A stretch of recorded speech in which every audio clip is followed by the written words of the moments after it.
Hey guys, and welcome to another recent viewing.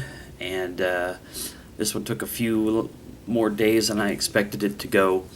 I started watching this movie, I think it was Sunday night, and today is now Wednesday. I finally finished it up last night. I guess it was only a couple of days, but it frustrates me when I'm able to start on a movie and then something happens. In this case, I fell asleep. And then I had to come back a few days later to finish watching it because now I have to try to assemble the pieces. With this particular movie, which is the Expendables 3, which I'm sure you saw in the title, it really was, or at least it felt like to me, a tale of two halves.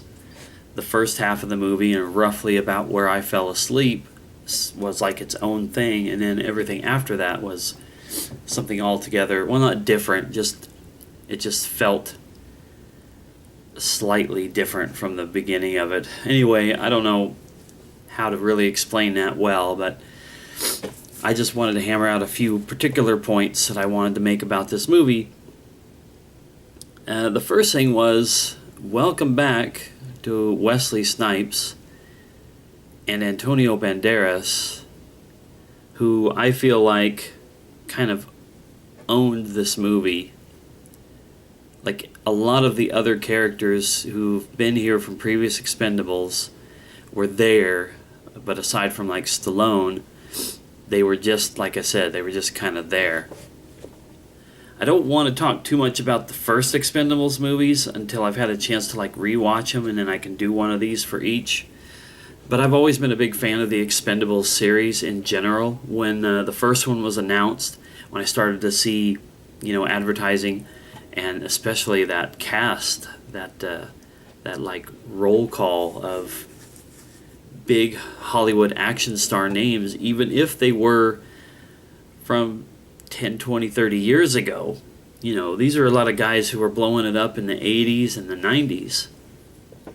But that's why it was so cool to see them all together, like back again in front of the cameras and working together. So I'm sure that some of these people were working together for the first time ever, even though they've been around for, the longest time.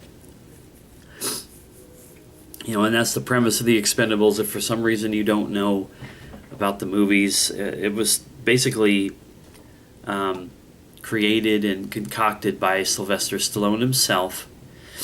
Some sort of like a hearkening back to the action movies of the 80s, stuff like his very own Rambo, a lot of the stuff that Schwarzenegger did, like Commando, like all the people who, this movie alone, I mean, it's got Sylvester Stallone, Jason Statham, who's a little bit more of a recent guy. He still puts out some action movies to this day. His Transporter movies were great. The movie he did with Jet Li, The One, am I correct in remembering that was Statham? I'm not going to look it up. I'm pretty sure I should rely on this guy more often. But, that was an amazing movie. And Jet Li is in this movie, although his parts in the third and the second one were somewhat stunted. He was more of a prominent figure in the first movie and then kind of left. I don't know if that was off-screen type stuff or if he just wanted a smaller part. But you got Antonio Banderas, Wesley Snipes, Dolph Lundgren. Excuse me, I think allergies are biting me a little bit today. Kelsey Grammer, that was an interesting addition in this one because I don't really think of him as a action star, so to speak, but he's still a big name, and it was cool to have him in there. Randy Couture from UFC fame, Terry Crews, Kellen Lutz, who most people are going to recognize as being a part of the Twilight series. Ronda Rousey, a current UFC fighter. Glenn Powell, I didn't really recognize him. I don't know what he's been in before this, but he was a part of a group of younger, like a younger group that was in there. I'll try to explain that here in a minute. Victor Ortiz, who was another in that group. And then, of course, you've got Mel Gibson, who was also really good in this movie, but I think if it wasn't for Banderas and Wesley Snipes, Mel Gibson would have been the one I would have wanted to focus on. But those two were just hilarious, and just like I said, they were back. It was like welcome back to both of them. But it was cool to see Mel Gibson in there, despite all of the weird controversies that have surrounded him lately.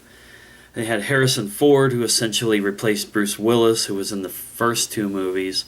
And then, of course, the aforementioned Arnold Schwarzenegger, whose role was a little beefier this time around. But anyway, so in the first couple of movies, it really revolved around Stallone and his group of I guess you would call them like mercenaries or something like that, hired guns, going into terrorist situations, countries, hotbeds of militaristic action, and they go in there and do the job for the CIA or whatever, and try to make the world a better place. That justifies all the explosions and all the killing and all the craziness. And their group was like Stallone, Statham, Jet Li, Dolph Lundgren, Couture, Cruise. I think that's most of the regular group. There was always a few extra people who were here and there in some of the other movies. And then they usually just have like this one main bad guy that they go after in each picture. In this case, it was Mel Gibson, and his story was that he was actually an originator of the Expendables with Stallone's character, Barney. They were together, but Barney suffered from a conscience and wanting to do things the right way, even despite the fact that he was killing all these people. Mel Gibson didn't really seem to care. His character back in those days didn't seem to care. He didn't mind who he had to kill. He was there to take the job and get the money. And so eventually somebody realized, I kind of glossed over that part in the movie. Maybe I didn't quite hear what they were saying. I didn't quite assimilate it correctly, but it just seemed like Mel Gibson's character acknowledged the fact that the CIA and the powers that be and Barney, himself, Stallone's character, had recognized that he was a little more ruthless, a little bit more of a cold-blooded killer, and also he seemed to hint that maybe the CIA just didn't want to have any strings left attached, so they came after Mel Gibson's character, Stone Banks. I'm trying to remember his name. They go after Banks and try to take him out.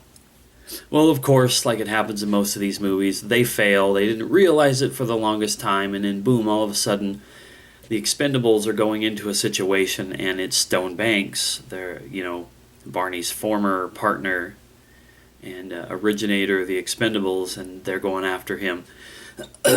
Kind of convoluted, kind of predictable as far as that went. But I have to say that even though I've loved all these movies, I definitely think this third one was the best. I think the acting overall was the best. The writing overall was the best. They toned down the CG blood splatter every time somebody got shot or something like that. They had it toned down. It's still I guess it's probably because it's a PG-13 rated movie, although I watched the unrated version. I don't know if that's some sort of an after effect to... I don't want to talk too much about the previous movies, but in Expendables 2, one of the people they wanted to get was Chuck Norris, and Chuck Norris agreed to do it, but he wanted it toned down somewhat from an R rating to like a PG-13. And so now I notice that the third one here is PG-13 as well, so I wonder if they just kind of decided to carry that over. Maybe it would have more broader appeal. I don't know. In the unrated version, there was plenty of cussing, there was plenty of violence. There just wasn't as much blood splattering everywhere, so maybe that's all it takes to tone it down.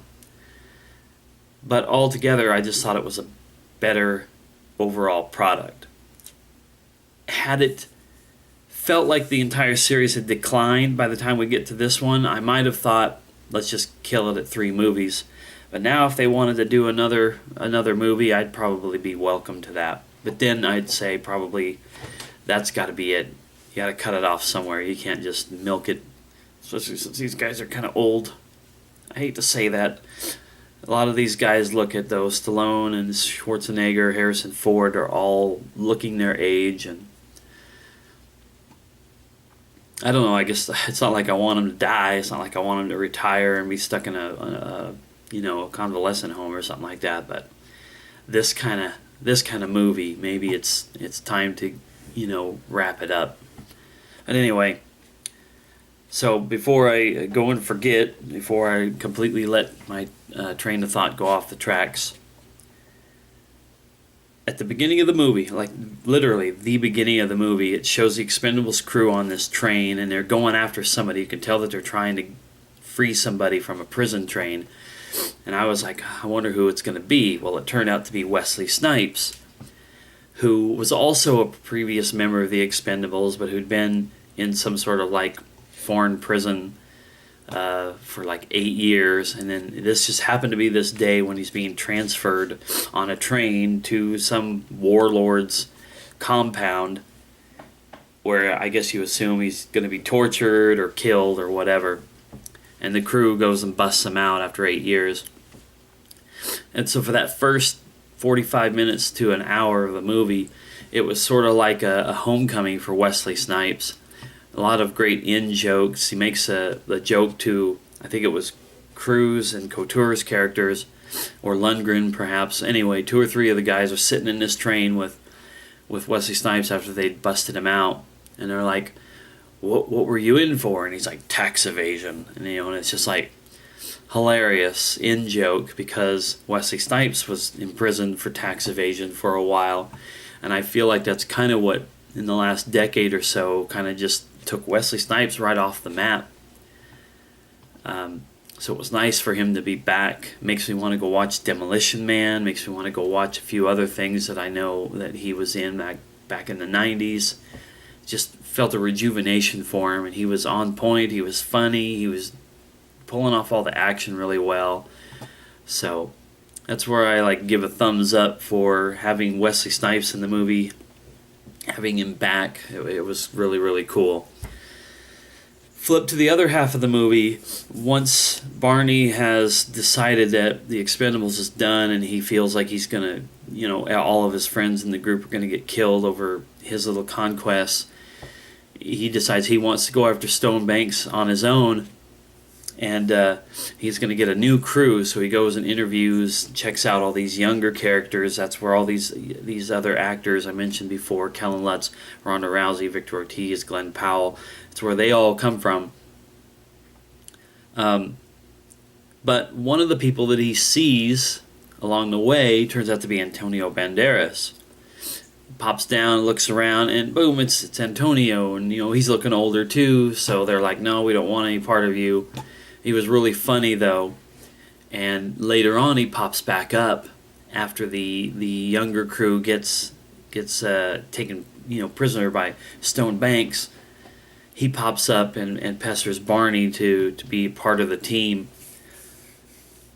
And I don't know, just all the banter between the two of them. And it's mostly Banderas, just his mouth just moves 100 miles an hour. It was crazy. It was funny. And after a while, I was like, wow, how long are they going to go with it? And then, of course, they had a really cool, moment between Barney and Antonio Banderas' character where he kind of punctuates his character's resolve and where he's been and what he's been through. And he's seen some things and he's done some stuff, but he was in a bad spot, a part of the Benghazi thing, and everybody else in his group died. And so you could just kind of see how he really just wants to be a part of a crew again and do what's right and prove his worth, prove his existence for why he's still there.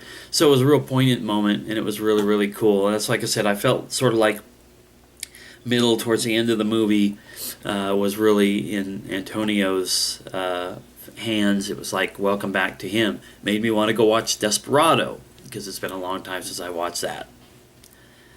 But that was the two things I really wanted to point out. Like I said, Mel Gibson was great, but he was kind of overshadowed by what I felt was like a rebirth for Wesley Snipes and Antonio Banderas on the big screen. Whether or not this ever pans out for Snipes and Banderas and anybody else to kickstart their careers, not like they're dead and buried, but I don't know. It was just really nice to see those guys back.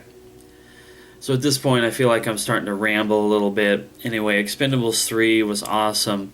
If you watch the other movies, if the concept of all these older action stars coming back and being in a new action movie, and even kind of acknowledging within the world of the movie that they are older, that they are getting up there in age, all that kind of stuff. If any of that appeals to you, you got to check out the Expendables movies.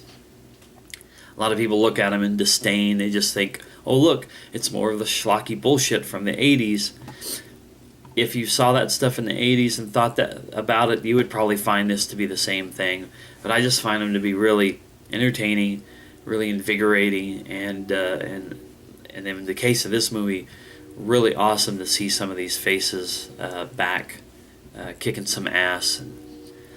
So I loved it. I would definitely recommend it, as I said before. And that's that. So I'll see you next time. I got plenty of new movies here in the last few weeks, so hopefully this series is gonna have at least 1 or 2 new entries every week. So anyway, I guess that's it. I'm done. See you later. Have a good one.